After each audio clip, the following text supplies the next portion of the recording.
Aún en este episodio, el semáforo estaba en verde.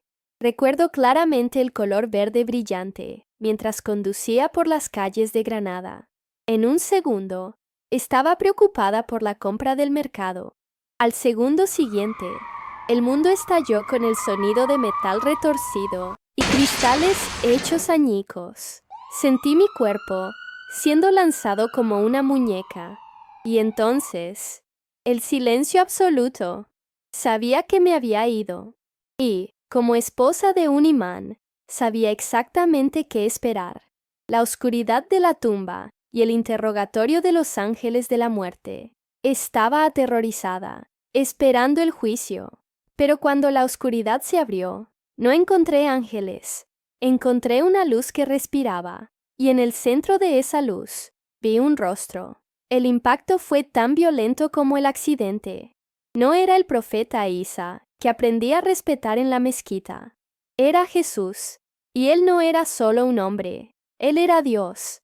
En aquel instante, 34 años de mi teología se desmoronaron. Lo miré y pensé, esto no puede ser real. Soy musulmana, pero el amor que venía de él era lo más real que jamás me había tocado. Esta es la historia de cómo morí en un viernes sagrado.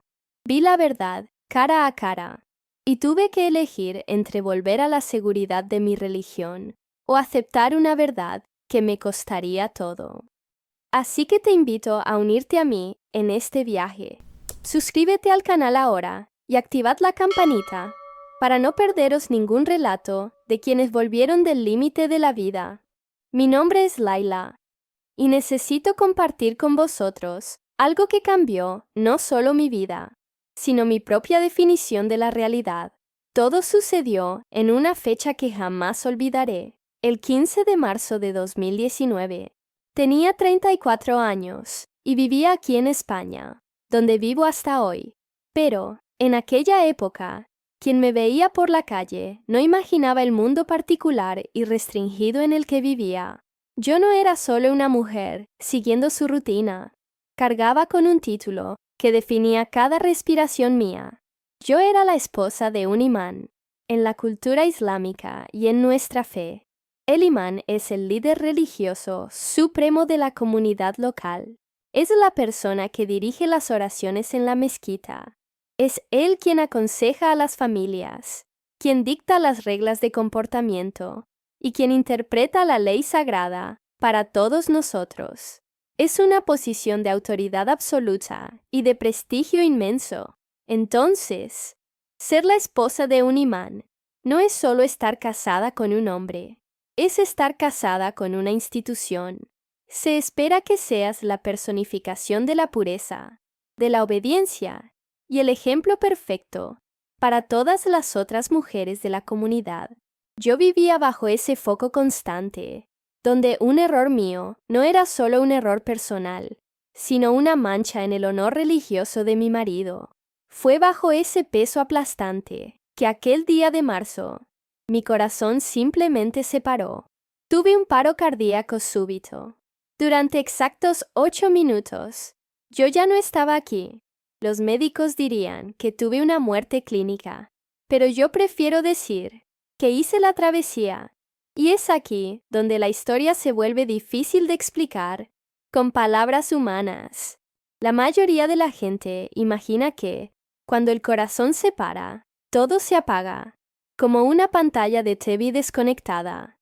Yo esperaba eso, o entonces esperaba el juicio severo sobre el cual oí hablar toda la vida. Pero no fue nada de eso. Esos 8 minutos de experiencia cercana a la muerte, lo que llamamos ECM, fueron el momento más lúcido de mi existencia. No fue un sueño, no fue una alucinación, fue una ruptura total con la realidad física. Salí de este mundo de reglas, de miedo y de sumisión, y entré en una realidad espiritual que desmanteló todo lo que yo creía. Imaginad vivir 34 años, construyendo vuestra vida sobre la certeza de que Dios es un juez severo que está contando vuestros errores, y de repente, en una fracción de segundo, descubrir que la base de todo Es algo completamente diferente. Lo que encontré al otro lado fue radicalmente opuesto a lo que mi fe islámica estricta me enseñó a esperar. Fui preparada para el miedo, para el interrogatorio en la tumba, para el castigo, pero lo que me aguardaba sacudió mi alma de una manera que yo no tenía estructura para soportar. La experiencia no sirvió solo para darme una segunda oportunidad de vida biológica. Sirvió para matar a la vieja Laila, aquella mujer sumisa, llena de reglas y miedos. Se quedó atrás en aquellos 8 minutos. Quien volvió al cuerpo fue alguien con una nueva conciencia, forjada en una verdad tan impactante y tan amorosa que yo sabía que jamás conseguiría encajar en mi vida antigua de nuevo. Esta es la historia de cómo necesité salir de la vida para entender finalmente lo que significa estar viva, y cómo ese descubrimiento me costó todo lo que tenía, pero me dio todo lo que necesitaba para que entendáis cómo llegué a aquel punto de ruptura en la vida adulta. Tenemos que retroceder un poco. Necesito que entréis conmigo en la casa donde crecí, aunque vivo en España, en Granada, una ciudad que respira historia y tiene una mezcla cultural increíble. Mi casa en la infancia era como una embajada de otro tiempo. Mi familia viene de un linaje musulmán extremadamente tradicional, de puertas para afuera. Yo veía el mundo occidental moderno, turistas, libertad, pero de puertas para adentro. Vivíamos bajo reglas rígidas, que parecían no haber cambiado en siglos.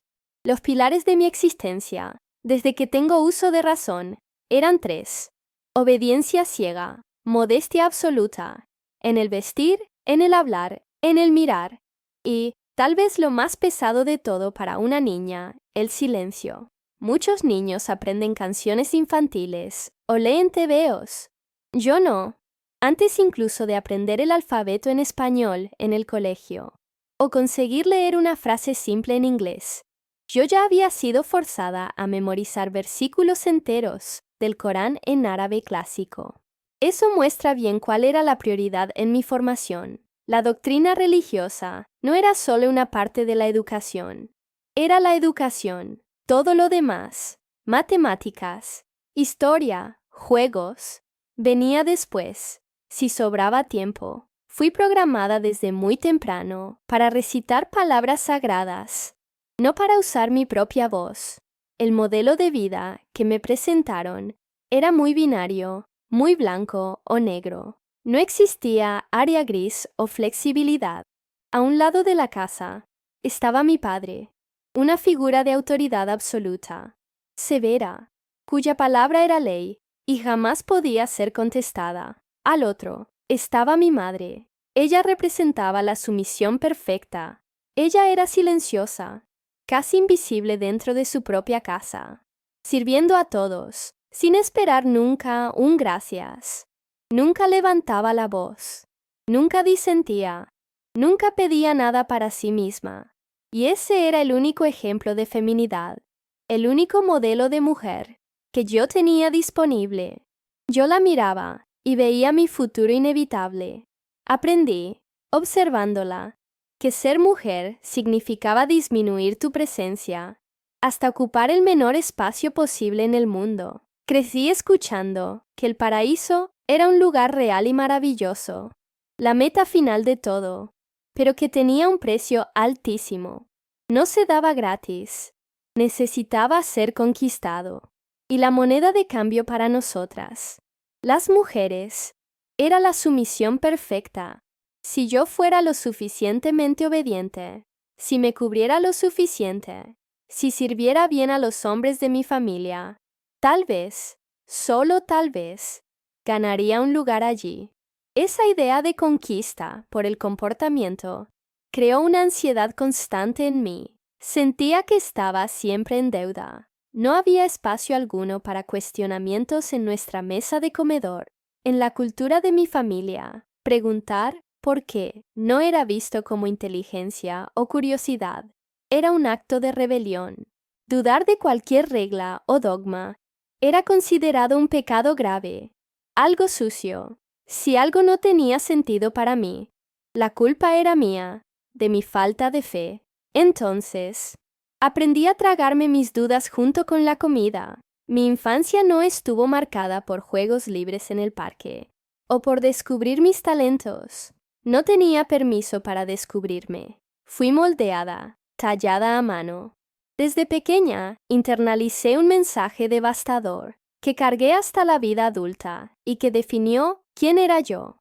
Mi valor como ser humano no estaba en quién era por dentro, en mi personalidad, en mi sonrisa o en mi inteligencia. Mi valor estaba ligado únicamente a mi pureza y a mi capacidad de obedecer sin rechistar. Me evaluaban por mi desempeño de sumisión. Veía a otros niños riendo alto en la calle, corriendo con las rodillas raspadas, y sentía que ellos pertenecían a una especie diferente. Yo ya era una pequeña adulta en entrenamiento, cargando el peso del honor de la familia a la espalda, antes incluso de tener edad para entender lo que la palabra honor realmente significaba. La transición de mi infancia a la vida adulta no fue una caminata gradual, como sucede con la mayoría de las personas. Fue un corte seco, abrupto y traumático. Tenía apenas 16 años. En España, una chica de esa edad está preocupada por los exámenes de bachillerato, saliendo con las amigas a tomar un helado, empezando a pensar en la universidad o teniendo sus primeros amores platónicos. Yo estaba en ese umbral, empezando a soñar con lo que podría ser. Tal vez, pensando en estudiar idiomas. Cuando mi padre me llamó al salón, no hubo conversación, no hubo preguntas sobre lo que yo quería para mi futuro. Simplemente fui informada. La decisión ya había sido tomada. El acuerdo ya estaba sellado. Me iba a casar. El novio elegido no era un chaval de mi edad con quien pudiera crecer. Era un imán. Tenía 28 años. Para una niña de 16, 12 años de diferencia, es un abismo. Era un hombre hecho y derecho, extremadamente educado, respetado y venerado por toda la comunidad en Granada. Él era la autoridad religiosa personificada. La disparidad de poder allí era gigantesca. Recuerdo que en un momento de desesperación ingenua, intenté preguntar a mi padre, pero ¿y si no quiero? La respuesta que recibí fue una frase devastadora que resuena en mi cabeza hasta hoy. Laila, a las buenas niñas musulmanas no hace falta preguntarles. Ellas confían en la sabiduría de los hombres. Aquello me cayó. Entendí allí que mi voluntad no era solo irrelevante, era un estorbo. La boda se celebró como un evento grandioso. La comunidad estaba de fiesta. Todos celebraban la unión de la hija de una familia tradicional con el nuevo y carismático imán. Había comida, música, regalos y risas. Pero, para mí, aquello no era una fiesta. Era una sentencia de cadena perpetua. Me sentía como un cordero, siendo adornado para el sacrificio, sonriendo por fuera, mientras mi espíritu gritaba por dentro. Miraba a aquel hombre extraño a mi lado, que ahora era dueño de mi vida, y sentía un terror helado. No lo conocía, no lo amaba y le tenía miedo. La realidad de la vida de casada me golpeó con violencia ya en la primera noche. No voy a entrar en detalles gráficos, pero necesito que entendáis el aspecto psicológico de esto. No me sentía una esposa. Me sentía una niña jugando a vestirse con la ropa de mamá, forzada a desempeñar un papel de mujer adulta, para el cual no estaba ni emocionalmente ni físicamente preparada. En aquellos primeros días y meses, vivía en una especie de disociación. Era como si estuviera viendo a otra persona vivir mi vida. Las expectativas sobre mí eran claras, pesadas y aplastantes. No había espacio para descubrir quién era yo. Mi función era muy específica. Necesitaba producir hijos, preferiblemente varones, para continuar el linaje. Necesitaba mantener la casa impecable.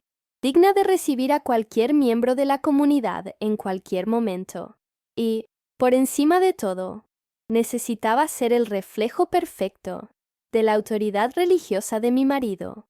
No podía tener días malos, no podía parecer cansada, no podía tener opiniones controvertidas. Si él era la voz de Dios para la comunidad, yo tenía que ser la prueba silenciosa de que su piedad funcionaba en casa. Mi autonomía fue completamente suprimida. La Laila, a la que le gustaba dibujar, que quería aprender francés, que soñaba con viajar, fue encerrada en un cajón. En su lugar, quedó solo la esposa del imán, una figura que existía solo para servir al deber conyugal y religioso, día tras día, sin fin.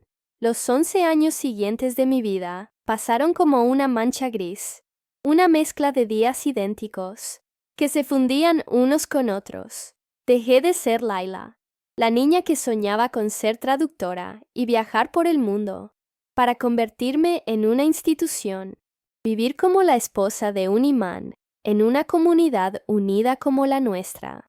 Aquí en Granada, significaba vivir bajo un microscopio constante, 24 horas al día, 7 días a la semana. No había descanso de mi papel. No tenía el lujo de tener un día malo, de salir de casa con el velo mal colocado, o de olvidarme de sonreír a alguien por la calle. Tenéis que entender la presión de esto. A cada paso que daba, sentía el peso de cientos de ojos en mi espalda. Si iba al mercado a comprar pan, no era solo una mujer comprando pan. Era la esposa del imán, representando su honor. Cada palabra que susurraba, cada elección de ropa, cada gesto, no era visto como una expresión de mi individualidad, sino como un reflejo directo de la autoridad y la piedad de mi marido. Si yo fallaba, él fallaba. Si yo era imperfecta, su liderazgo sería cuestionado. Entonces, vivía yendo con pies de plomo, anulando cualquier rasgo de mi personalidad que pudiera causar el menor ruido. Mi rutina se volvió monótona y exhaustiva, centrada enteramente en el servicio al otro. Mi día empezaba siempre antes de salir el sol, con la oración del alba, el Fajr. Me despertaba, hacía mis abluciones y oraba, pero, siendo muy honesta con vosotros, con el tiempo aquello dejó de parecer una conexión con Dios y se convirtió solo en una tarea más en mi lista de obligaciones. Después de la oración, preparaba su desayuno, asegurándome de que todo estuviera perfecto. Tenía que cubrirme completamente, ajustar mi hijab con perfección. Antes incluso de salir de la habitación, dentro de mi propia casa, no podía relajarme. Había reglas para todo. Cómo servir el té, cómo recibir a las visitas, cómo mantener la casa en un estado de limpieza quirúrgica. Nunca cuestionaba, nunca me quejaba. La palabra no fue borrada de mi vocabulario. Pero la parte más difícil eran los eventos comunitarios. Como esposa del líder, tenía un papel destacado. En las cenas y reuniones, mi función era servir. Llevaba las bandejas de comida a los hombres, siempre con la cabeza gacha, siempre invisible, y después me retiraba para sentarme con las mujeres. Y era ahí donde la ironía cruel de mi vida se hacía más evidente. Las otras mujeres de la comunidad, mis hermanas de fe, me miraban con una mezcla de admiración y envidia. Me veían como el estándar de oro. Escuchaba susurros. Mira qué paciente es Laila. Mira qué sumisa es. Ojalá yo fuera tan virtuosa como ella. Me veían como un ideal a alcanzar. Creían que yo tenía la vida perfecta, casada con un hombre santo, viviendo en armonía espiritual. Mal sabían ellas que estaban envidiando a una prisionera. Me sentía un fraude completo. Mientras ellas veían a una mujer realizada y piadosa, yo me sentía solo una cáscara vacía, un maniquí cumpliendo un guión que yo no escribí. Sonreía, les aconsejaba paciencia, citaba el Corán, pero por dentro estaba gritando. Era una actuación digna de un Oscar.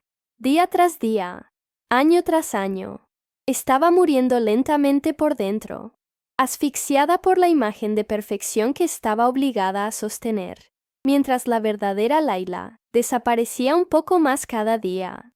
Ahora, necesito tocar la herida más profunda de esa existencia anterior mía. He hablado sobre la actuación, sobre las reglas, pero nada de eso dolía tanto como lo que sentía cuando ponía la cabeza en la almohada por la noche. A pesar de vivir en Granada, rodeada por una comunidad musulmana vibrante y unida, y de vivir en una casa que estaba siempre llena de gente, parientes, miembros de la mezquita, personas buscando consejos, sentía una soledad que era corrosiva.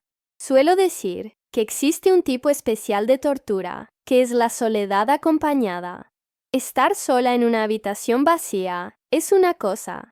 Lidias con tus propios pensamientos. Pero estar sola, en medio de una multitud que te adora por quien ellos creen que eres, eso te destruye por dentro. Cumplía todas mis obligaciones religiosas con una disciplina militar. Rezaba las 5 oraciones diarias, puntualmente, desde el Fajr, en la madrugada, hasta el Isha, por la noche. Extendía mi alfombra de oración, me volvía hacia la Meca y recitaba las palabras sagradas. Ayunaba en Ramadán, sin fallar un día. Leía el Corán diariamente. Para quien lo veía desde fuera, yo era la imagen de la fe inquebrantable. Pero, siendo brutalmente honesta con vosotros aquí, cada vez que apoyaba la frente en el suelo para orar, parecía que estaba gritando al vacío. No había respuesta, no había conexión. Era como hacer una llamada a un número que fue desconectado hace años. Hacía los movimientos, pronunciaba las sílabas, pero mi corazón estaba seco, árido como un desierto, y lo que hacía todo más confuso y doloroso era ver a mi marido en acción. Iba a la mezquita y lo veía subir al púlpito, el minbar. Él es un orador increíble, carismático. Predicaba elocuentemente sobre la misericordia de Alá, sobre el amor divino, sobre cómo la fe trae paz al corazón. Veía a hombres hechos y derechos llorando con sus palabras. Veía a las mujeres sintiéndose reconfortadas. Y yo me quedaba allí, sentada al fondo, pensando, ¿por qué yo no siento eso? ¿Por qué ese amor que él describe tan bien no existe dentro de nuestra casa? En la intimidad de nuestro hogar, no había esa misericordia. No había conversaciones profundas sobre amor. Había órdenes, silencios y deberes. El contraste entre su retórica religiosa pública y nuestra realidad fría y privada generaba una disonancia cognitiva que casi me volvía loca. Eso alimentaba una culpa consumidora en mí, porque, fijaos bien, cuando te enseñan que la fórmula para la felicidad es la sumisión y la obediencia, y estás siguiendo la fórmula al pie de la letra, pero sigues siendo infeliz, no culpas a la fórmula, te culpas a ti misma. Pasaba mis días preguntándome qué había mal en mí. ¿Por qué soy tan desagradecida? Pensaba. ¿Por qué la sumisión no está siendo suficiente para llenar este agujero en mi pecho? Creía que el problema era mi falta de fe, que necesitaba rezar más, esforzarme más, anularme más. La devoción externa no traía paz interna. Al contrario, traía agotamiento. Era el cansancio de mantener una fachada de espiritualidad que no me nutría. Estaba hambrienta de espíritu, muriéndome de sed al lado de la fuente, pero incapaz de beber. Sentía un vacío que crecía cada día, una sensación de que la vida estaba pasando, y yo era solo una espectadora, viendo todo a través de un cristal grueso que me separaba de la verdadera vivencia, del verdadero amor y de cualquier sentido real de propósito. Dentro de aquel silencio ensordecedor que he descrito, donde mi voz no tenía permiso para existir, mi mente empezó a convertirse en un lugar peligroso. Empecé a albergar lo que mi comunidad llamaría pensamientos prohibidos, o incluso susurros del demonio. Vivir en España, un país occidental y libre, lo hacía todo aún más difícil. Desde la ventana de mi prisión, veía a mujeres españolas viviendo sus vidas, y eso plantaba semillas de deseo en mi corazón. Y no penséis que estaba soñando con grandes revoluciones o con hacer algo inmoral.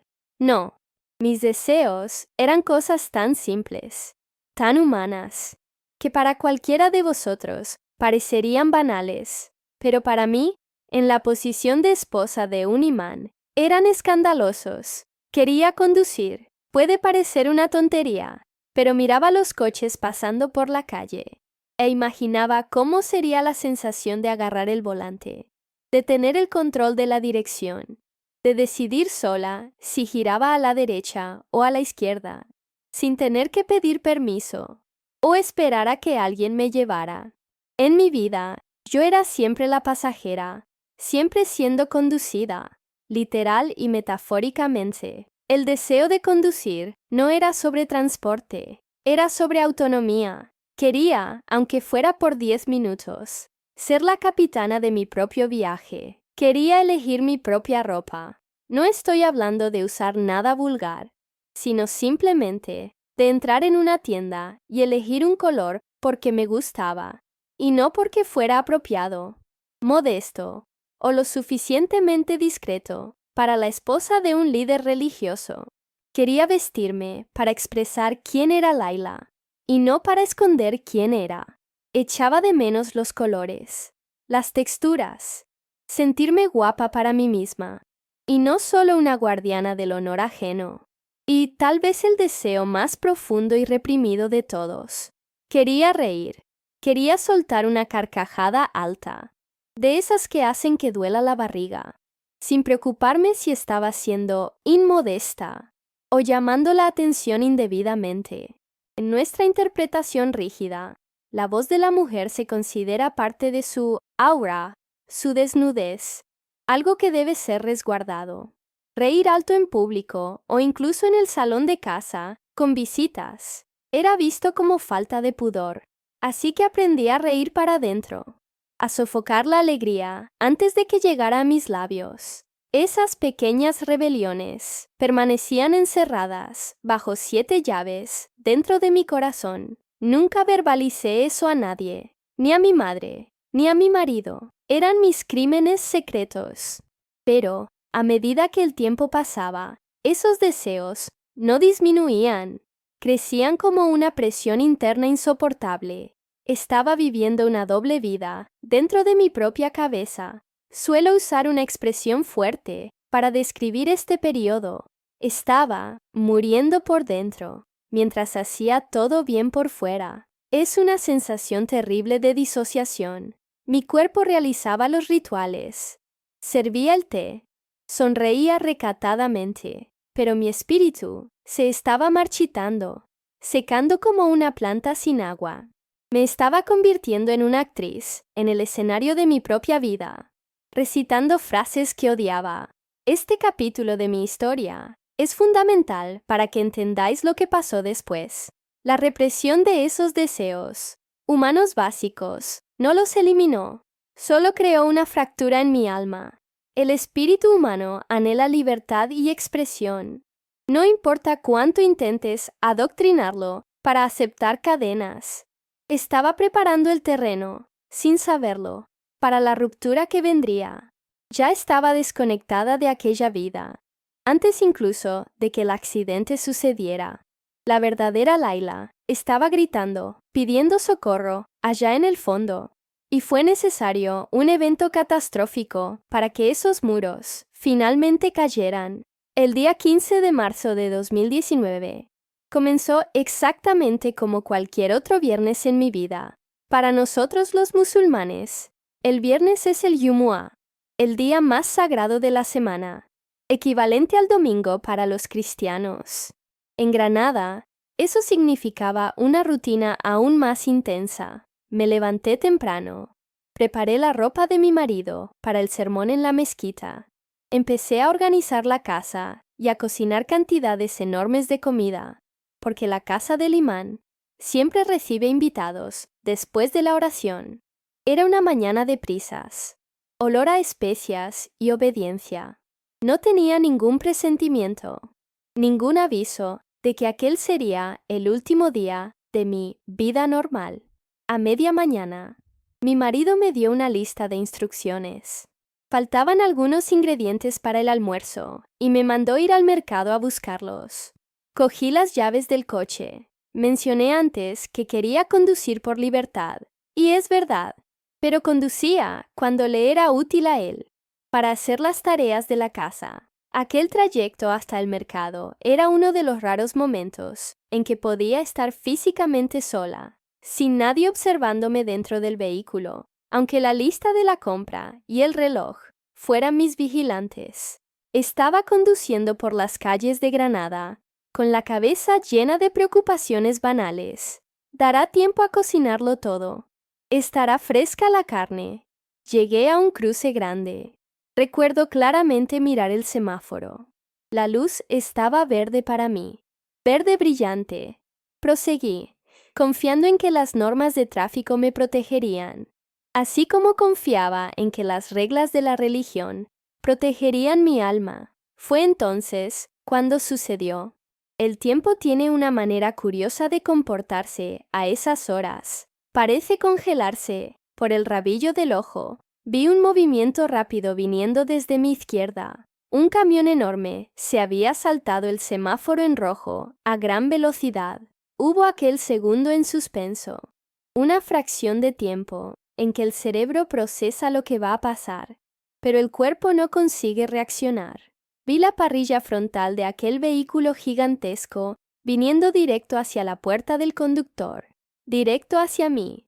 Supe, en aquel instante, que el impacto era inevitable. Si te está gustando la historia y todo lo que se está revelando sobre la vida después de la muerte, suscríbete ahora al canal. No te pierdas la continuación de este viaje. Y dime aquí en los comentarios, ¿desde qué ciudad estás hablando? Saber de dónde viene nuestra comunidad nos conecta aún más. Vamos a continuar. El sonido fue lo primero que me golpeó. No fue solo un ruido, fue una explosión. El sonido de metal rasgándose, vidrio estallando y la carrocería doblándose llenó mis oídos. El impacto fue brutal. Mi coche salió despedido lejos. Me sentí como una muñeca de trapo, sin control alguno, siendo lanzada de un lado a otro mientras el mundo giraba violentamente. Cuando el movimiento paró, vino el dolor. Fue inmediato y avasallador. Un dolor agudo en el pecho, en la cabeza, en todas partes. Intenté coger aire, pero mis pulmones no respondieron. Era como si mi pecho hubiera sido aplastado por una roca. El sabor metálico y caliente de la sangre llenó mi boca instantáneamente. Podía oír voces ahogadas desde fuera, gente gritando, corriendo hacia el coche, pero mi visión empezó a fallar. Los bordes de mi visión se fueron oscureciendo, creando un túnel estrecho. La luz del sol de Granada se fue apagando, dando lugar a un gris oscuro. Sabía que me estaba yendo. No hubo película de la vida pasando, solo la constatación física de que mi cuerpo se había roto y no conseguía sostener más la vida. Intenté una última respiración, pero no vino nada. Y entonces, el dolor paró, el ruido paró, la oscuridad se apoderó de todo, y mi conciencia biológica, la Laila que sentía dolor y miedo, simplemente se apagó. Inmediatamente después de aquella oscuridad súbita y dolorosa, sucedió algo que desafía todo lo que la biología nos enseña. En un chasquido, el dolor desapareció. Simplemente se evaporó.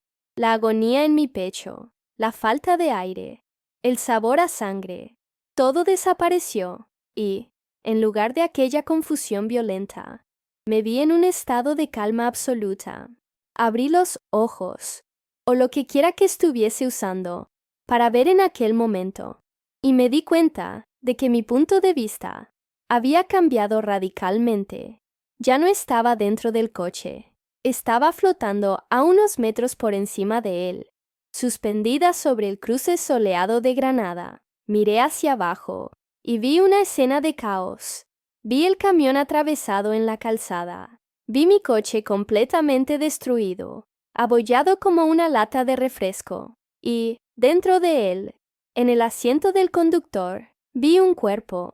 Tardé una fracción de segundo en procesar aquello, pero la curiosidad fue más fuerte que el shock. Aquel cuerpo era el mío. Vi mi hijab, que me había arreglado con tanto cuidado aquella mañana, ahora torcido y empapado de sangre. Vi mi cabeza caída de una manera antinatural sobre el volante. Era una visión grotesca, pero, extrañamente, no sentí horror. Sentí un desapego total. Era como mirar un abrigo viejo que te has quitado y tirado en una silla. Sabía que aquello había sido mío, que yo había vestido aquel cuerpo durante 34 años. Pero yo ya no estaba allí dentro. Estaba aquí arriba. La claridad de mis sentidos era impresionante. Lo oía todo. No como oímos con los oídos, que captan ruidos mezclados, sino con una nitidez perfecta. Oía los gritos de la gente corriendo por la acera. Oía a un hombre gritando: «¡Madre mía! ¡Llamad a una ambulancia! ¡Rápido!». Vi a gente intentando forzar la puerta del coche para sacarme de allí. Y entonces oí una frase que me marcó profundamente. Incluso en aquella situación, alguien en la multitud, tal vez un vecino o miembro de nuestra comunidad que pasaba por allí, dijo: «Dios mío, es la esposa del imán, es Laila». Aquello me golpeó, incluso en aquel momento final, incluso ante la tragedia. Yo seguía siendo definida por él. Miraba mi cuerpo roto, y la gente no veía a una mujer herida, veían a la esposa del líder. Pero, junto con eso, vino el reconocimiento surrealista de mi nueva condición. Pensé con una claridad cristalina: me he ido. Realmente me he ido. Mi vida física ha terminado. Lo más extraño es que no había miedo. Pasé la vida entera aterrorizada con la muerte, con el momento en que el alma se separa del cuerpo, creyendo que sería doloroso y aterrador. Pero allí, suspendida sobre la calle, solo sentía una extraña curiosidad y una ligereza indescriptible. El peso de las expectativas, el peso de las reglas, el peso de mi propio cuerpo físico, todo se había quedado allí abajo, atrapado entre los hierros. Yo era solo conciencia pura. No conseguí quedarme enfocada en la escena por mucho tiempo. Sentí que algo, o alguien, me estaba tirando lejos de allí. No era una fuerza agresiva, era magnética. Empecé a alejarme de la escena del accidente, subiendo más, distanciándome de la calle, de los edificios de Granada, del ruido de las sirenas que empezaban a llegar a lo lejos. La sensación era de movimiento, pero yo no estaba moviendo piernas ni brazos. Estaba siendo llevada. El mundo terrenal, con sus colores y sonidos, empezó a quedar distante, desvaneciéndose como un sueño. Cuando uno empieza a despertarse, me di cuenta de que me estaba embarcando en un viaje para el cual ninguna de mis 19.000 oraciones me había preparado verdaderamente. Estaba entrando en la transición, dejando a la Laila, esposa del imán, atrás, y yendo hacia lo desconocido, a medida que me alejaba de la tierra, dejando atrás las calles soleadas de Granada, y mi cuerpo destruido entre los hierros. La euforia inicial de la libertad empezó a dar lugar a un terror profundo y antiguo. No era miedo a lo desconocido, sino miedo a lo conocido. Mi mente, incluso sin el cerebro físico, fue inundada por todo lo que yo había aprendido en 34 años de adoctrinamiento islámico riguroso. Yo sabía, o creía saber, exactamente lo que venía a continuación, y eso me aterrorizaba. En nuestra tradición, se nos enseña que, justo después de la partida, entramos en la fase de la tumba. Yo esperaba, temblando en espíritu, la llegada de Munkar y Nakir. Para quien no lo sepa, esos son los dos ángeles descritos en el Islam que vienen a interrogar al alma recién llegada. Esperaba ver figuras aterradoras, listas para hacerme las 3 preguntas cruciales. ¿Quién es tu Señor? ¿Cuál es tu religión? ¿Quién es tu profeta? Me había pasado la vida memorizando las respuestas, pero el miedo era irracional. ¿Y si tartamudeaba? ¿Y si mi árabe no fuera perfecto? ¿Y si, en el fondo de mi corazón, ellos vieran que yo tenía dudas? Además de ellos, temía la balanza, el mizán. Me imaginaba un tribunal divino, donde cada pequeña acción mía sería pesada. Empecé a hacer una contabilidad mental frenética. Recé todas las oraciones. ¿Fui lo suficientemente obediente a mi marido? ¿Acaso aquel día que deseé conducir pesará en mi contra?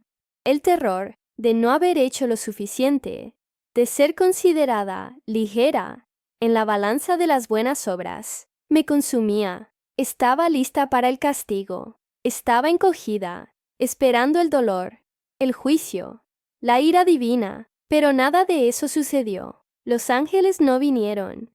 El tribunal no apareció. En vez de fuego o interrogatorio, entré en un espacio de oscuridad total, pero necesito explicarlo. No era una oscuridad aterradora o maligna. No era como estar encerrada en un cuarto oscuro con un monstruo. Era una oscuridad vasta, infinita, como el espacio sideral, pero sin estrellas. Me di cuenta de que no era un lugar de permanencia, sino de tránsito. Era un túnel, una zona de paso. Sentía una sensación de velocidad increíble, como si estuviera viajando más rápido que la luz, siendo arrastrada hacia algún lugar más allá de la comprensión humana. Estaba sola, pero, curiosamente, no me sentía solitaria. El tiempo, como nosotros lo conocemos, segundos, minutos, horas, perdió totalmente el sentido. Podría haber pasado un segundo o un milenio allí. Yo no sabría decir la diferencia. Y en ese vacío silencioso, sin las distracciones del mundo, sin la TV, sin las obligaciones domésticas, sin la voz de mi marido, me quedé solo con mi propia conciencia. Y eso, de cierta forma, fue más aterrador que cualquier ángel. La voz de mis propios pensamientos empezó a oírse alta. Sin tener a dónde correr, empecé a sentir una revisión interna involuntaria. Arrepentimientos empezaron a surgir, no porque hubiera pecado, sino porque me di cuenta de que nunca había vivido. La sensación de desperdicio me golpeó. Pensé, nunca elegí nada, nunca fui yo misma. La percepción de que había pasado mi existencia entera intentando agradar a un sistema y a personas que ahora habían quedado atrás fue devastadora. Estaba allí, suspendida en la oscuridad, cargando el peso de una vida no vivida, a punto de encontrar algo que desafiaría toda mi cosmovisión, basada en el miedo y en el castigo. Estaba esperando a un juez, pero lo que estaba a punto de encontrar lo cambiaría todo. Al final de aquel túnel de oscuridad veloz, algo empezó a cambiar. Allá a lo lejos, en el horizonte de aquella inmensidad, surgió un punto de luz. Al principio, era pequeño, como una estrella distante, pero tenía una cualidad magnética. Yo no tenía opción más que ir hacia él. En realidad, quería ir. Era irresistible. A medida que me acercaba, o que la luz se acercaba a mí, empezó a expandirse hasta ocupar todo mi campo de visión. Y aquí es donde el lenguaje humano empieza a fallar, porque no era solo una luz visual, como el sol de Granada al mediodía. Era una luz viva, era una luz que podía sentir. Cuando esa luz me envolvió, la sensación fue indescriptible. La mejor comparación que puedo hacer es la de nacer de nuevo, pero sin el trauma del parto. Fue un calor emocional absoluto. Imaginad la sensación más segura, más acogedora y más amorosa que habéis tenido en la vida. Multiplicadla por 1000, y aún así, no llegaréis cerca. La oscuridad, el miedo, la soledad del túnel. Todo se disolvió instantáneamente. Fue entonces cuando me di cuenta de que no estaba ante una fuerza impersonal o de una energía cósmica aleatoria. Estaba ante una presencia, antes incluso de ver cualquier forma o rostro. Sentí una personalidad allí, y lo que sucedió a continuación fue, sin duda, el momento más aterrador y libertador de mi existencia. Me sentí, por primera vez en toda mi historia, completamente conocida. Y cuando digo esto, quiero que entendáis la profundidad de lo que estoy hablando. En la tierra, yo era una maestra en esconder cosas. Escondía mis deseos de conducir. Escondía mis dudas sobre el Islam. Escondía mi tristeza a mi marido. Escondía quién era yo tras el velo y el silencio. Tenía capas y capas de protección, pero ante esa luz, todas las capas cayeron. Estaba espiritualmente desnuda. Esa presencia lo veía todo. No había sombra donde pudiera ocultarme. Él vio cada secreto que guardé en la infancia, cada rencor que me tragué en el matrimonio, cada pensamiento prohibido que tuve mirando por la ventana. Vio mis heridas, mis miedos más profundos, mis inseguridades e incluso aquellos pensamientos que me daba vergüenza admitir ante mí misma. Estaba totalmente expuesta, transparente como el cristal, mi reflejo inmediato. Condicionado por 34 años de miedo religioso, fue encogerme. Esperé el golpe. Pensé, ahora viene el castigo. Él ha visto que soy un fraude, que no fui la esposa perfecta, que dudé. Ahora viene la ira. Estaba lista para ser rechazada, para ser enviada al infierno o a cualquier lugar de tormento que me enseñaron que merecía por no ser perfecta. Pero el golpe nunca llegó. El juicio nunca sucedió. En vez de ira, lo que recibí fue un choque de aceptación total. Donde esperaba encontrar decepción divina, encontré un amor avasallador. Y no era aquel amor humano, frágil, que dice, te quiero si haces lo que yo quiero. No, era un amor que miraba todas mis fallas, toda mi suciedad, todas mis dudas, y decía, veo todo eso, y te amo enteramente. Eso rompió mi corazón de una manera buena. Me di cuenta de que el amor que él tenía por mí no estaba basado en mi mérito o en mi desempeño. Él no me amaba porque yo fuera la esposa del imán, o porque rezara 5 veces al día, o porque fuera sumisa. Él me amaba porque yo era yo. Amaba la esencia de Laila, la criatura que él había hecho. Mucho antes de que el mundo pusiera reglas sobre mí, aquel amor veía a través de mis defensas y abrazaba a la niña asustada que existía allí dentro. Fue lo opuesto radical a todo lo que aprendí en la mezquita. Me enseñaron que necesitaba ganar el amor de Dios a través del esfuerzo. Allí, descubrí que el amor ya era mío, y yo solo necesitaba recibirlo. Fue en ese momento de aceptación total cuando la luz empezó a tomar una forma más definida. Y aquí entro en la parte más difícil y controvertida de mi historia, especialmente considerando de dónde vengo. Instantáneamente, supe quién era aquella presencia, y el choque que recorrió mi conciencia fue sísmico. Crecí oyendo hablar de Jesús. En el Islam lo llamamos Isa. Para nosotros, los musulmanes, él es un profeta muy respetado, un hombre santo, mensajero de Dios, pero solo un hombre, no es Dios, no es el Hijo de Dios, y la idea de adorarlo es considerada shirk, el mayor pecado de idolatría imperdonable. Fui entrenada toda la vida para rechazar la divinidad de Jesús, pero allí, ante aquella luz, toda mi teología, todos los libros que leí, todas las clases en la mezquita, todo se desmoronó en tiempo real. No era el profeta Isa que yo esperaba, aquel hombre humilde de las historias. La figura ante mí emanaba una autoridad suprema. Él era luz pura, pero al mismo tiempo tenía una forma, un rostro que yo podía percibir. Sus ojos, es difícil de explicar, pero parecía que el universo entero existía dentro de su mirada. Y, al mismo tiempo, aquella mirada estaba enfocada enteramente en mí. El reconocimiento fue inmediato y trascendía cualquier lógica. Mi alma gritó su nombre antes de que mi mente pudiera procesar el miedo. Era Jesús, pero no el Jesús profeta. Era Dios. El pánico intentó apoderarse de mí. Mi mente adoctrinada empezó a protestar violentamente. ¿Jesús? No, esto no puede estar bien. Soy musulmana. Soy la esposa de un imán. Debería estar encontrando a otra persona. Esto es un error. Esto es una prueba.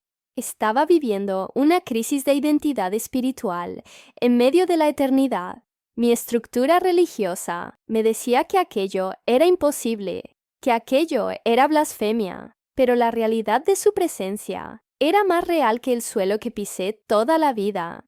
Sabía que Él era la verdad, no porque alguien me lo dijera, sino porque la propia verdad estaba allí, vibrando frente a mí.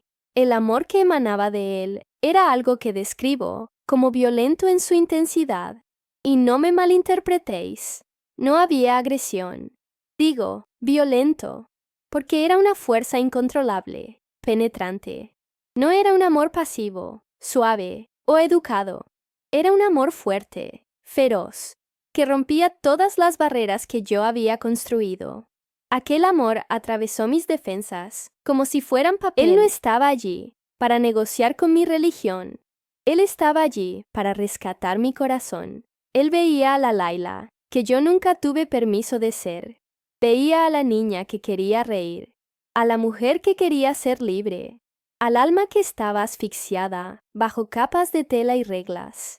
Y él amaba a esa persona. Él no estaba interesado en la esposa del imán. Miraba a través de esa fantasía que vestí durante años y amaba lo que había debajo. La reacción que tuve fue de un llanto profundo, aunque no tuviera cuerpo físico para producir lágrimas. Fue el llanto del alivio absoluto. Imaginad cargar una mochila de 100 kilos a la espalda durante 34 años, sin poder quitárosla nunca. Y de repente, alguien corta las correas y el peso cae. Fue eso lo que sentí. La necesidad de fingir se acabó. La necesidad de actuar se acabó. La necesidad de ser la mujer perfecta se evaporó. Estar ante Jesús era estar ante la propia definición de amor. Un amor que me liberaba de mi pasado y me aterrorizaba simultáneamente por su pureza absoluta. Ya no necesitaba defenderme. Estaba en casa, en aquel ambiente de luz absoluta. El silencio se rompió, pero no por ondas sonoras que vibran en el aire. Jesús habló directamente a mi conciencia. No había barrera de idioma. No había malentendidos. Él no usó la boca para hablar, y yo no usé oídos para escuchar. Era una comunicación de pensamiento puro, donde la verdad se transfiere instantáneamente de una mente a la otra. Y la primera cosa que Él me dijo, el primer mensaje que el Creador del universo me dirigió, fue una única palabra: amada. Necesito que paréis un segundo para sentir el peso de esto. Durante 34 años, me llamaron muchas cosas. Me llamaron hija, esposa, hermana, sierva de Dios. Me llamaron por mis títulos, por mis funciones, por mis obligaciones. Pero nunca, en toda mi vida religiosa o familiar, alguien con autoridad me había mirado a los ojos y me había definido puramente como amada. El impacto de esa palabra fue sísmico. Sacudió los cimientos de mi identidad. Para una mujer acostumbrada a ser sierva, a ser funcional, a ser valorada solo por lo que entregaba u obedecía, ser definida por el amor que recibía y no por lo que hacía, era algo alienígena. Justo después, él continuó: hija mía, te he estado esperando. La confusión inundó mi mente. La honestidad en aquel lugar era inevitable, así que no conseguí esconder mi shock. Respondí mentalmente, con una sinceridad brutal: ¿pero cómo? Yo nunca te seguí. Ni siquiera creía que fueras Dios. Pasé la vida entera orando de espaldas a ti, rechazando tu divinidad, pensando que seguirte era un error. En mi cabeza, aquello no tenía sentido. En la teología en la que crecí, Dios solo espera a los fieles, a los que siguen las reglas correctas. Yo me veía como alguien que había errado el camino toda la vida. Su respuesta cambió todo lo que entiendo sobre lo divino. Él no se ofendió, no me corrigió con rabia, simplemente respondió, lo sé, y te esperé aún así. Eso desmontó la idea de un Dios que exige reconocimiento previo para conceder amor. Él me mostró, en aquel instante, la diferencia fundamental entre el amor humano y el amor divino. El amor que yo conocía era transaccional. Te quiero si eres una buena esposa. Dios te ama si rezas 5 veces. Su amor era incondicional. Me esperó no porque yo lo mereciera, sino porque Él es quien es. Él me mostró que mi error teológico no era mayor que su amor. Él no estaba preocupado por la etiqueta religiosa que yo cargaba. Él estaba interesado en mi corazón. Entonces, Él hizo una invitación. Extendió no la mano física, sino su presencia hacia mí y dijo, acércate más. No tengas miedo. Sentí una lucha interna. El hábito del miedo era fuerte. Fui entrenada para temer a Dios, para temer a lo sagrado, para mantener una distancia respetuosa y temerosa. La idea de acercarse a Dios como quien se acerca a un padre amoroso era extraña para mí. Estaba aterrorizada con lo que aceptar esa realidad significaría.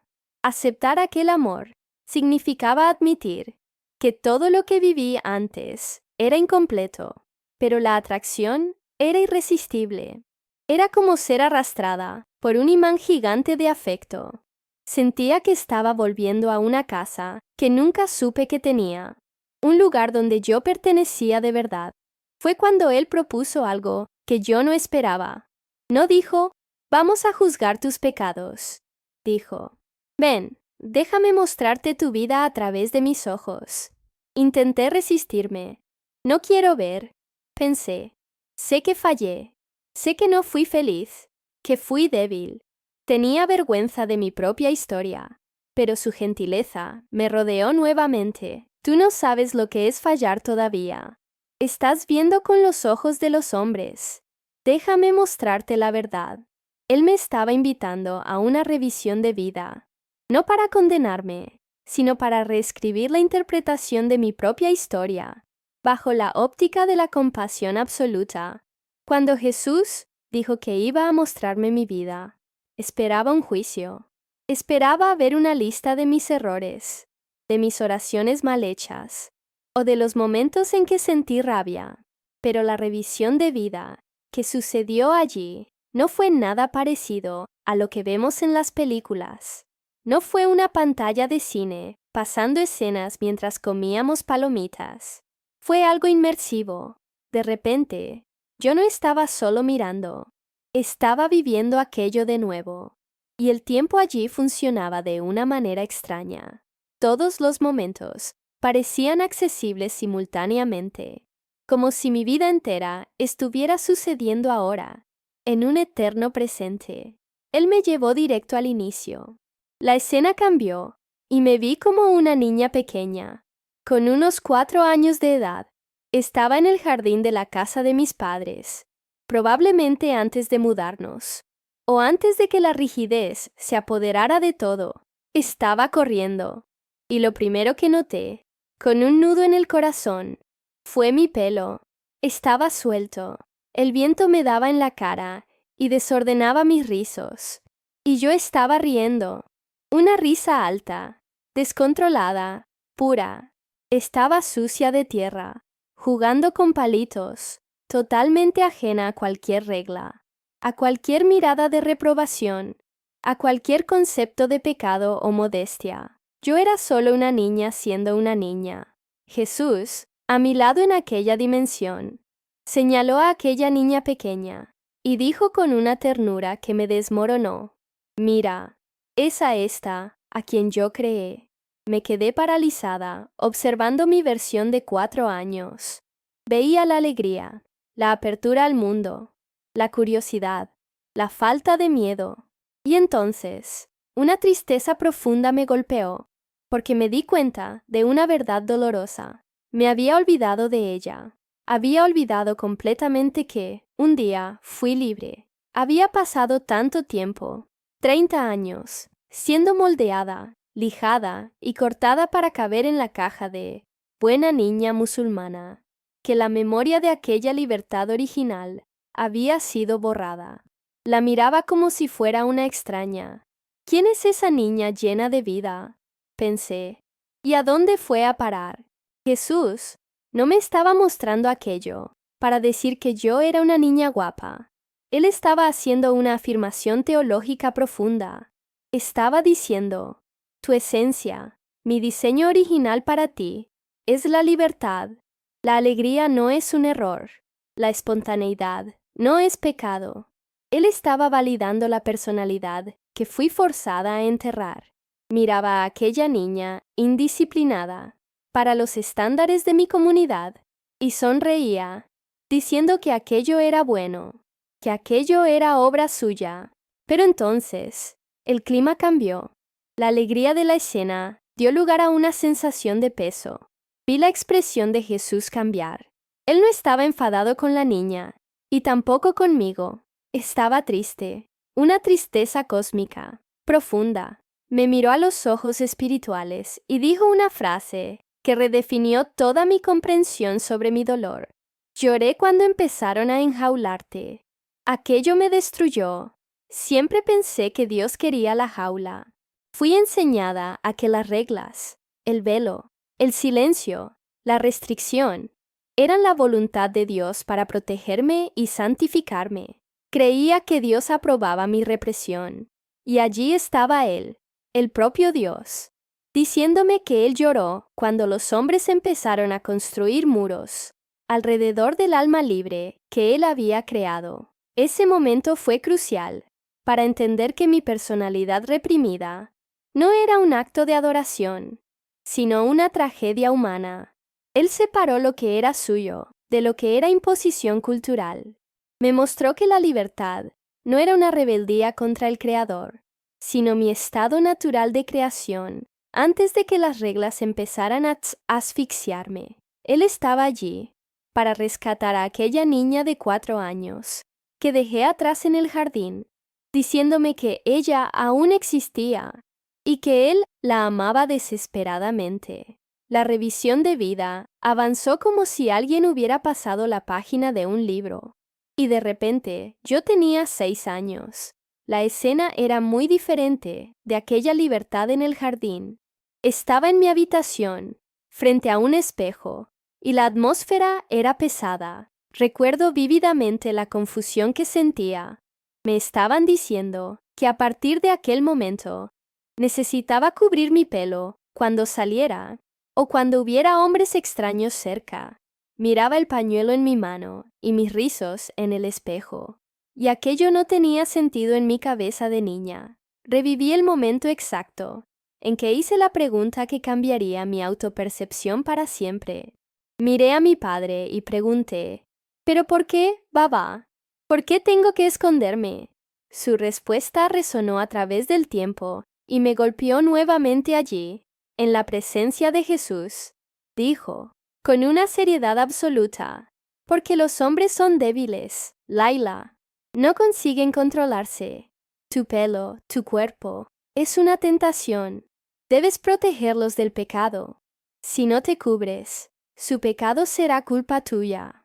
En aquel instante, al revivir aquello, sentí el peso aplastante que se derrumbó sobre los hombros de mi versión de 6 años. Internalicé, en aquel momento, que mi cuerpo era peligroso. Aprendí que yo era responsable de los pensamientos y acciones de hombres adultos. Yo, una niña, me convertí en la guardiana de la moralidad masculina. Pero entonces, la voz de Jesús cortó la escena. No estaba gritando, pero había una firmeza de acero en sus palabras. Él miró aquella mentira y la desenmascaró inmediatamente. Me dijo, «Eso no es verdad. Yo hice a los hombres con autocontrol. Les di albedrío y capacidad de elección. Su debilidad nunca fue tu carga para llevar. No tenéis idea del alivio que fue oír eso». Él estaba retirando la culpa de mí. Me mostró cómo aquella única frase de mi padre había plantado una semilla de vergüenza profunda. Crecí creyendo que ser mujer era ser un problema a resolver, una fuente de caos que necesitaba ser contenida. Jesús me mostró que mi cuerpo era un regalo, algo bueno que Él había creado, y no un arma peligrosa que necesitaba ser neutralizada. «Te enseñaron que tú eras el gatillo», dijo Él, «pero tú eras solo una niña». La escena cambió nuevamente. Ahora tenía 10 años. Estaba en el salón de casa, y algo gracioso había sucedido. Solté una carcajada alta, espontánea. Inmediatamente, sentí el impacto de una mano en mi hombro y la mirada de reprobación severa de mi madre. «Estate quieta», susurró con urgencia. «Una niña decente no se ríe de esa manera. ¿Quieres que piensen mal de nosotros?» Vi mi luz apagándose en aquel instante. Vi a la Laila de 10 años, tragándose la risa, encogiendo los hombros y aprendiendo la lección más triste de todas. Para ser amada y aceptada, necesitaba ser pequeña. Necesitaba ocupar menos espacio, hacer menos ruido, ser menos yo. Jesús observó aquello con una compasión que me hizo llorar. Vi cómo aprendías a disminuirte. Vi cómo apagabas tu propia luz para que los otros se sintieran cómodos. Y entonces hizo algo extraordinario. Me hizo mirar a mi madre en aquella escena. Durante años, cargué rencor hacia ella por no haberme defendido, por haber sido cómplice de aquella rigidez. Pero Jesús iluminó su corazón para mí. Vi el miedo en sus ojos. Vi que ella no estaba siendo cruel por placer. Estaba aterrorizada. Estaba repitiendo lo que hicieron con ella. Ella también estaba en una jaula, y la única manera que conocía de protegerme era enseñándome a vivir en la jaula también. Los oprimidos se convierten en opresores cuando no conocen otra cosa. Me explicó Jesús. Ella estaba rota, Laila. Te enseñó la rotura porque no sabía enseñar la cura. En aquel momento, el resentimiento que tenía por mi madre se transformó en pena y entendimiento. Jesús rompió el ciclo de culpa. Me mostró que el sistema de miedo nos había victimizado a las dos. Él no estaba allí para condenar a mi familia, sino para mostrarme que las verdades sobre las cuales construí mi identidad, que yo era peligrosa, tentadora y debía ser invisible, eran, en realidad, mentiras humanas que él nunca había afirmado. La revisión de vida continuó, implacable y reveladora. La escena cambió a cuando tenía 13 años. Fue el año en que me convertí biológicamente en mujer. Recuerdo el día en que tuve la regla por primera vez. En vez de celebración u orientación, lo que recibí fue una etiqueta pesada, impura. Fui instruida de que en aquellos días del mes estaba sucia. Fui prohibida de tocar el Corán, prohibida de hacer las oraciones rituales, apartada de la alfombra de oración de la familia. En mi cabeza de adolescente, aquello creó una cicatriz profunda. Sentía que Dios me rechazaba periódicamente por algo que mi propio cuerpo hacía involuntariamente. Me sentía menos. Pero allí, en la presencia de Jesús, Él revirtió esa lógica. Me mostró la complejidad y la belleza del diseño femenino. Dijo, «Yo diseñé tu cuerpo para crear vida. No hay suciedad en mi creación». Los hombres llamaron impuro a lo que yo llamé funcional y sagrado. Aquella vergüenza de ser mujer, de tener el ciclo, empezó a disolverse. Él me mostró que yo nunca fui rechazada por él en aquellos días. Eran las reglas humanas las que me alejaban, no su voluntad. Pero la escena más difícil estaba por llegar. Llegamos a mis 15 años, el momento del anuncio de la boda. Me vi nuevamente en la habitación de mis padres. Oyendo la sentencia, sentí la sangre helarse en mis venas, el miedo paralizante que trabó mi garganta. Quería gritar, ¡no! Pero la voz no salió. Jesús estaba a mi lado, viendo a aquella Laila, aterrorizada, y dijo con una voz embargada de compasión, «Escuché el no, que tú no conseguiste hablar. Tu silencio gritó en mis oídos». Entonces, me llevó a la noche siguiente a ese anuncio. Estaba tumbada en la cama, llorando bajito en la almohada para que nadie oyera. Hice una oración desesperada aquella noche. Clamé, «Alá, por favor, no dejes que esto suceda. Si existes, sácame de aquí». Recordaba esa oración con amargura, porque la boda sucedió igualmente. Pasé años pensando que Dios me había ignorado, o que yo no merecía ser escuchada. Pero Jesús me miró y dijo, «Te oí aquella noche, Laila. Estaba sentado en el borde de tu cama mientras llorabas. Respondí a tu oración, pero no de la manera que esperabas. Te sostuve a través del fuego para que pudieras estar aquí ahora y entender la verdad, saber que Él estaba allí, en mi cuarto oscuro de adolescente. Incluso cuando yo oraba a un Dios distante, me rompió.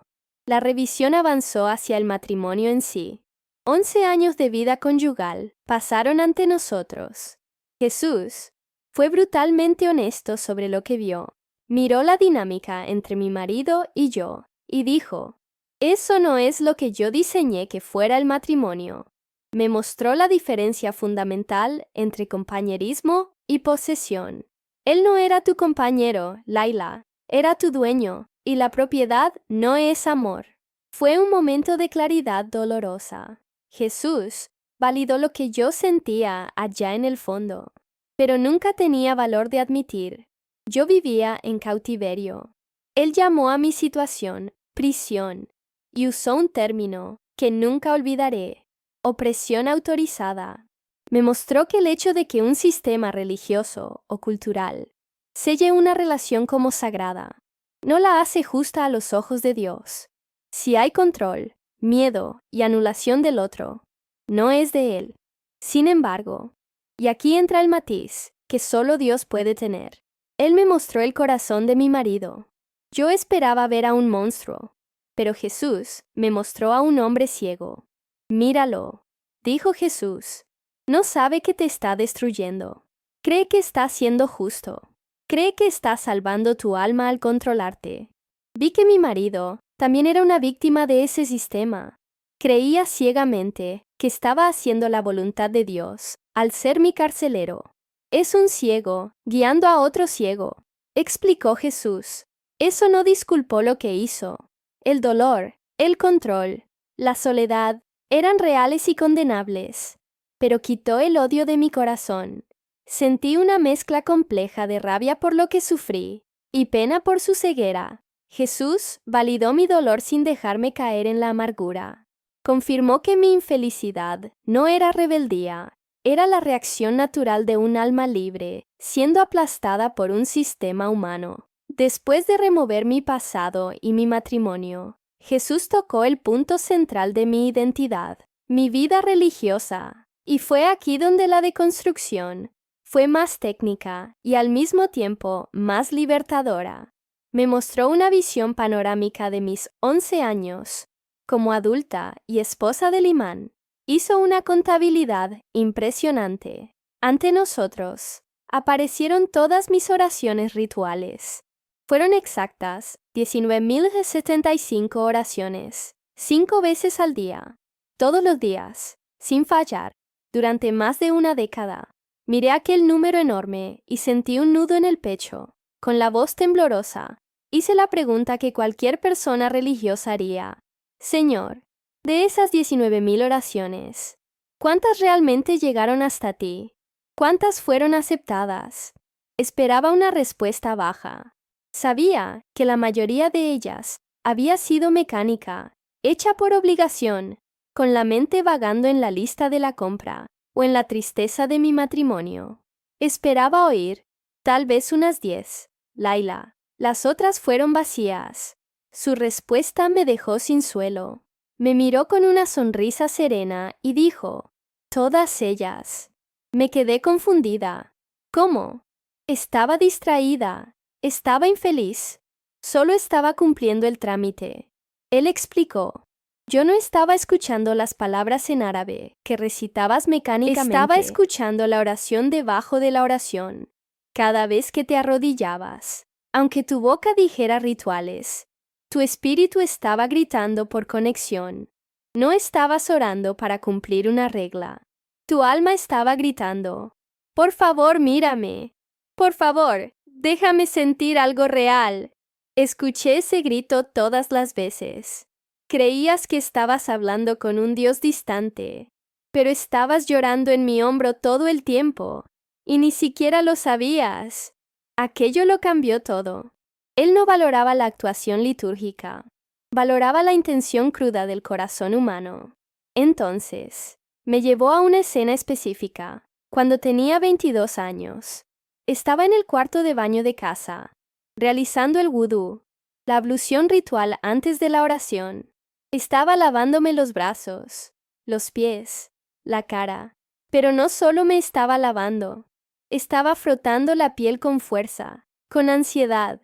Estaba obsesionada. Si el agua no tocaba cada milímetro de piel, la oración no valdría.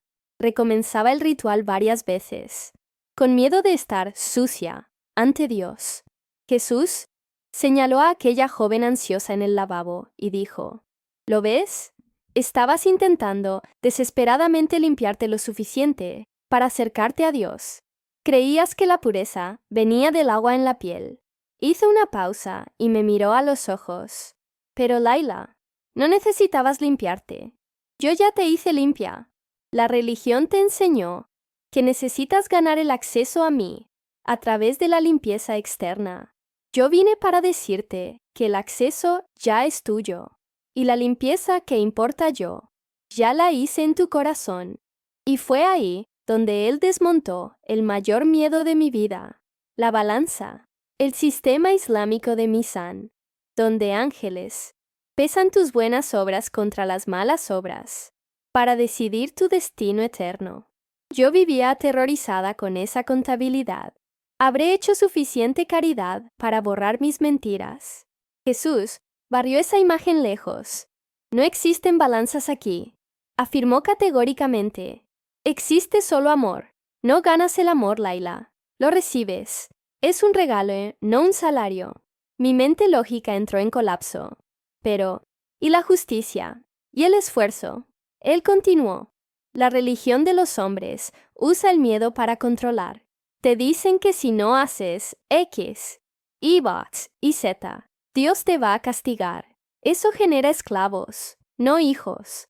La verdadera fe, la que viene de mí, echa fuera todo el miedo. Pregúntate a ti misma, cuando pensabas en Dios, ¿sentías miedo o esperanza? Admití que sentía pavor. Entonces, no era de mí, concluyó él. Donde yo estoy, no hay espacio para el terror. No quiero tu desempeño basado en el miedo al infierno. Quiero tu corazón respondiendo a mi amor. Allí, en aquel momento, la rueda de hámster en la que corrí toda la vida se paró. Ya no necesitaba correr para alcanzar la zanahoria. Ya estaba en los brazos del dueño de la viña. El sistema de hacer para merecer fue sustituido por la realidad de ser amada para vivir. Llegamos al punto culminante de esta experiencia, el momento que definiría el resto de mi existencia. Después de deconstruir mi pasado, curar mis heridas de infancia y desmontar mi teología basada en el miedo, Jesús me trajo a la hora. Tenía una pregunta quemando dentro de mí, algo que muchos de vosotros debéis estar preguntándoos. Entonces, todo lo que aprendí estaba mal. El Islam, mi familia, mi comunidad. ¿Es todo mentira? Su respuesta estuvo llena de un matiz que solo la sabiduría divina posee. Él no condenó a las personas. Me dijo, Yo no condeno a los buscadores sinceros, Laila. Escucho el corazón de quien me busca. No importa el nombre que usen o el lugar donde nacieron, pero condeno, sí, los sistemas que usan el nombre de Dios para construir jaulas. Condeno el control, el miedo y la opresión disfrazados de piedad. Me mostró que mi problema no era haber nacido donde nací, sino haber sido esclavizada por reglas humanas que me impedían conocerle de verdad. Fue entonces cuando él me presentó la elección, y, creedme, fue la elección más difícil que cualquier ser humano podría enfrentar. Me miró profundamente a los ojos y dijo, Laila, necesitas volver. Aún no ha terminado, pero te voy a dar dos opciones de cómo volver. La primera opción era tentadora. Dijo, puedes volver y olvidar todo esto. Te despertarás en el hospital. Pensarás que fue solo un sueño extraño o un delirio del trauma. Volverás a tu casa en Granada, con tu marido, con tu reputación de esposa del imán. Tendrás tu vida cómoda de vuelta, tu seguridad, tu familia. Será como si nosotros nunca hubiéramos tenido esta conversación. Volverás a dormir espiritualmente, pero estarás segura y protegida por el sistema. Me tambaleé. La idea de volver a la comodidad de lo conocido, de no tener que enfrentar el caos, era seductora. Pero entonces, él presentó la segunda opción.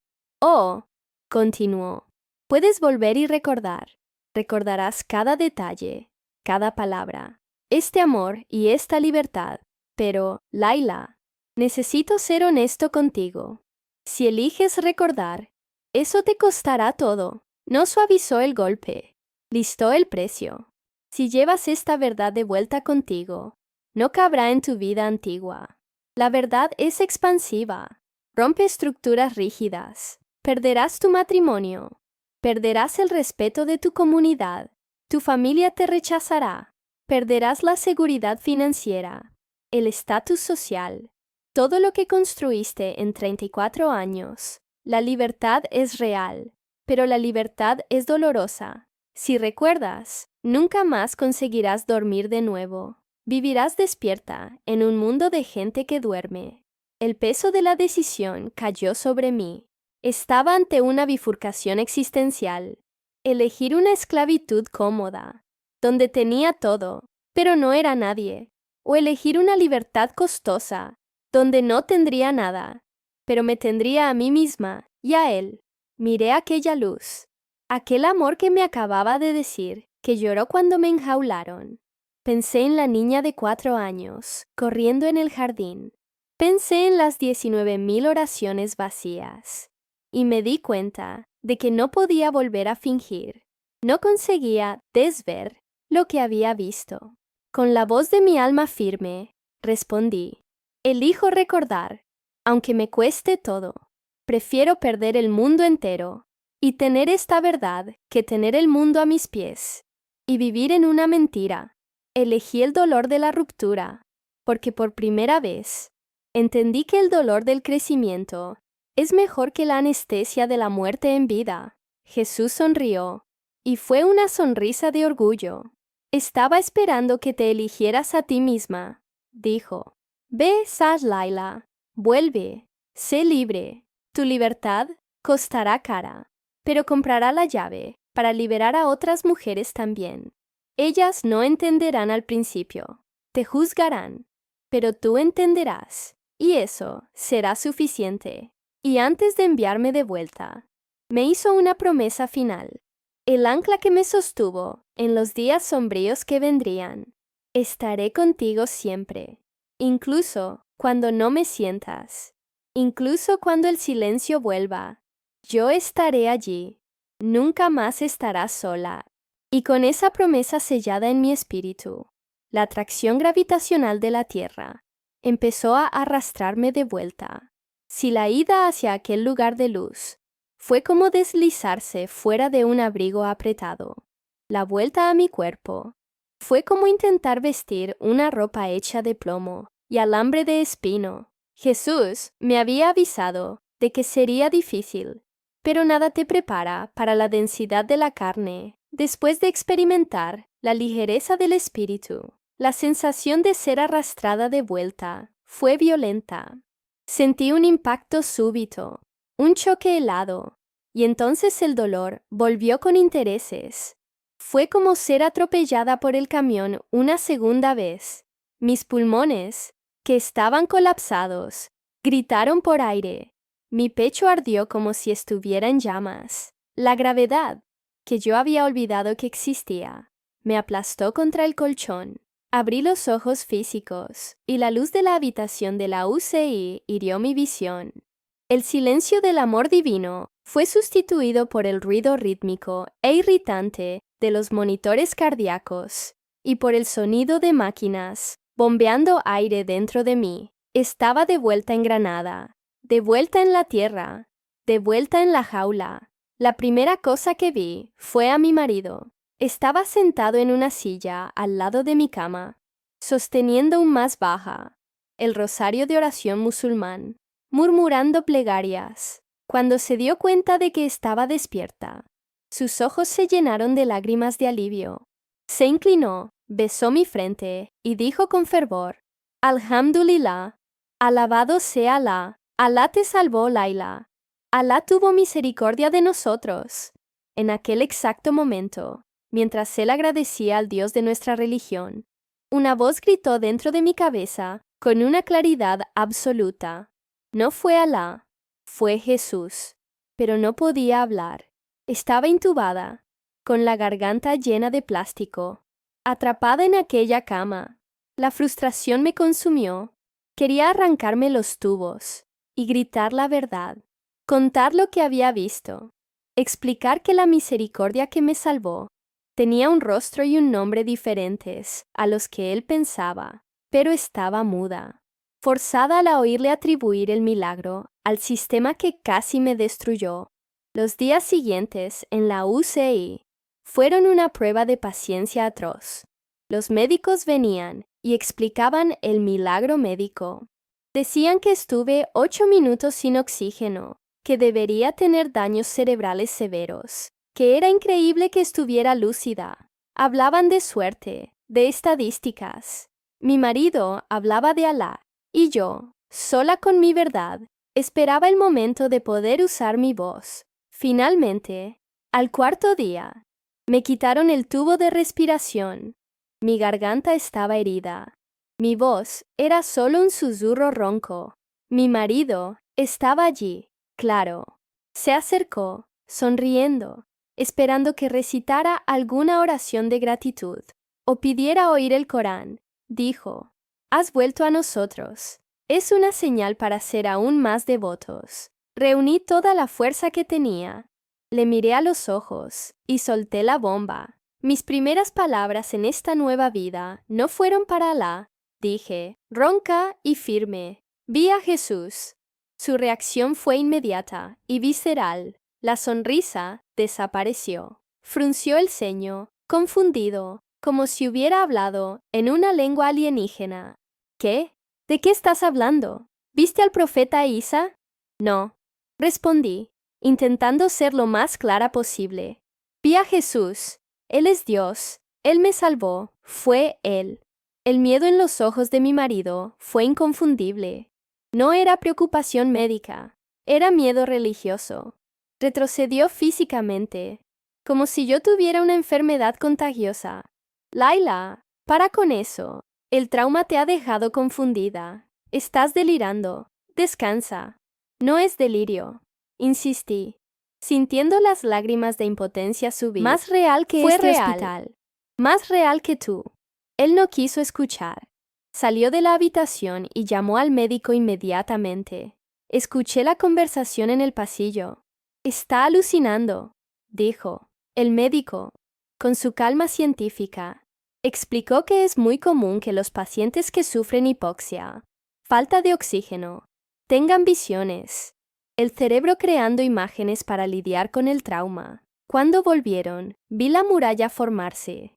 A un lado, la ciencia explicando mi experiencia como un defecto químico del cerebro. Al otro, mi marido explicándola como una tentación espiritual. Necesitas rezar más, me dijo, severo, pero con un tono de protección.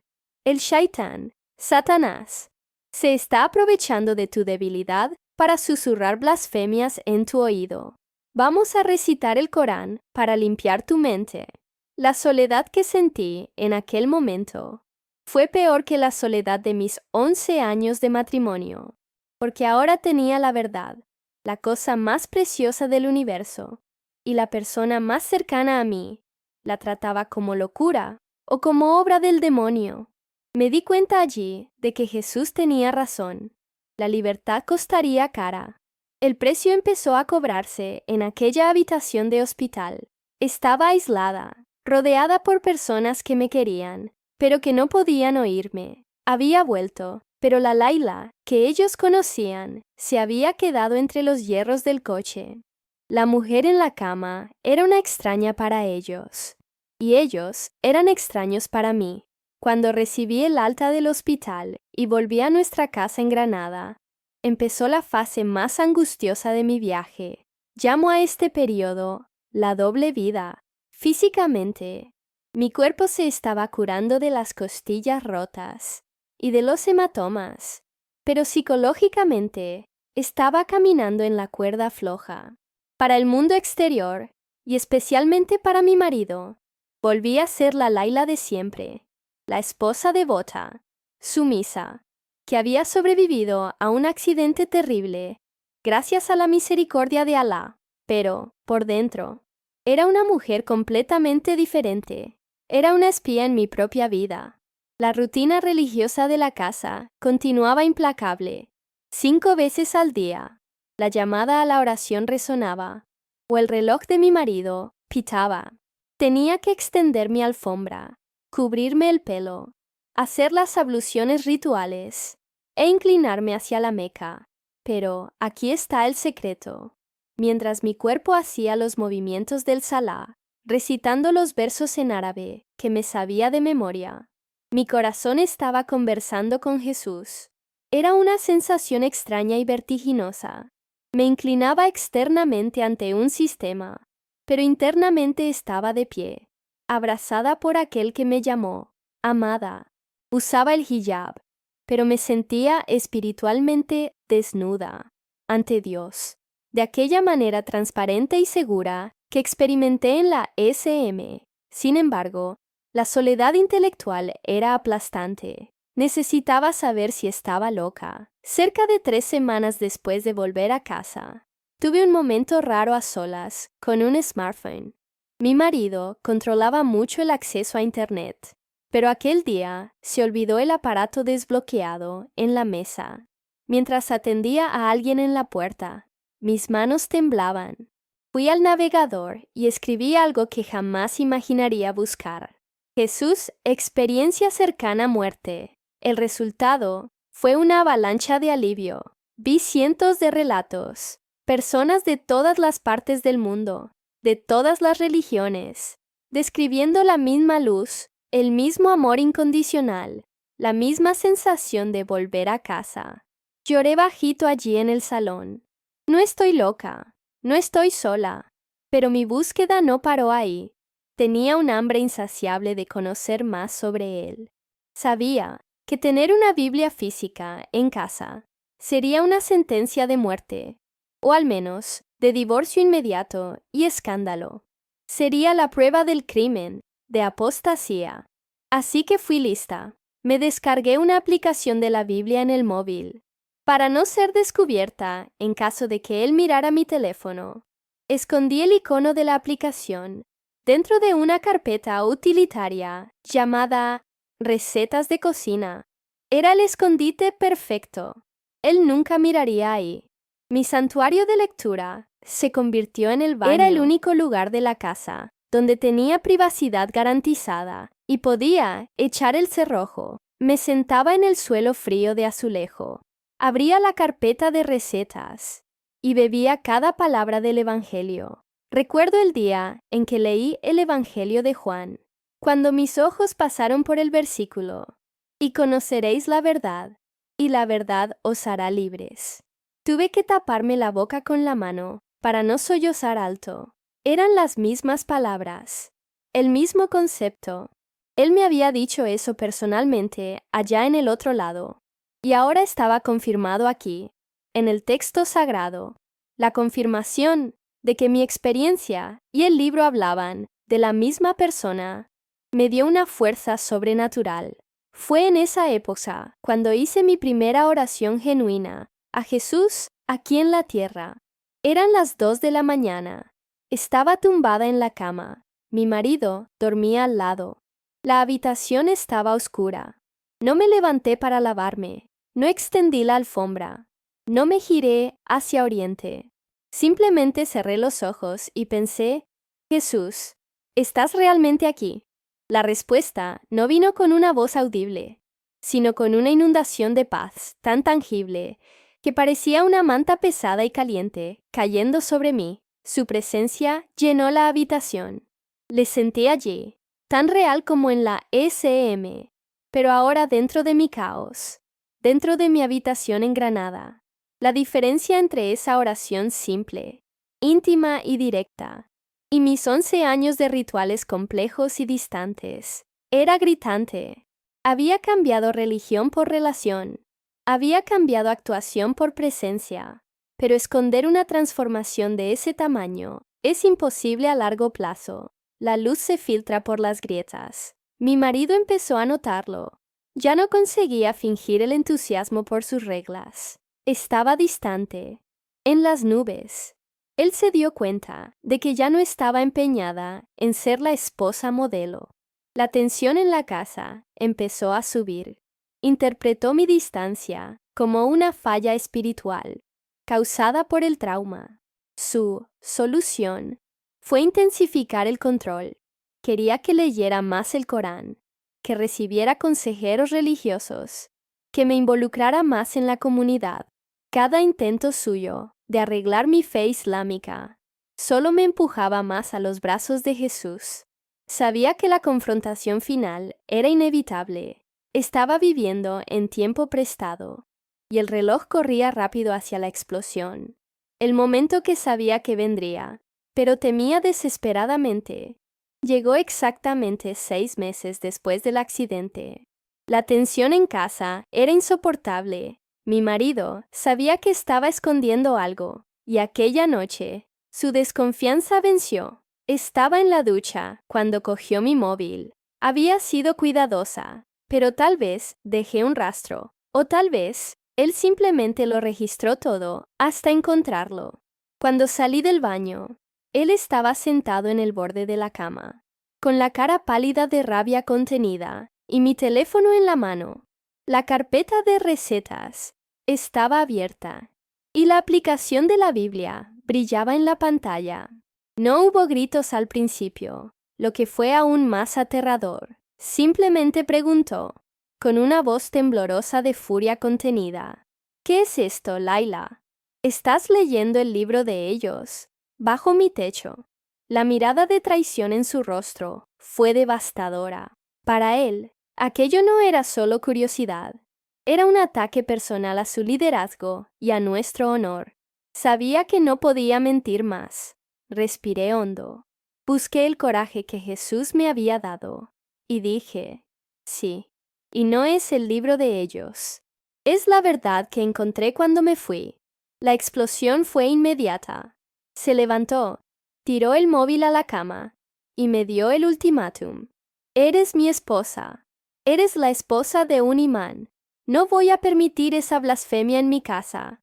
O paras con eso ahora, borras todo y te sometes a un proceso de purificación religiosa. O te vas. Y si te vas sin nada. Él creía que el miedo a la pobreza y a la vergüenza me haría retroceder, pero no sabía con quién estaba hablando. Estaba hablando con la mujer que había mirado a los ojos de Dios y escuchado, amada.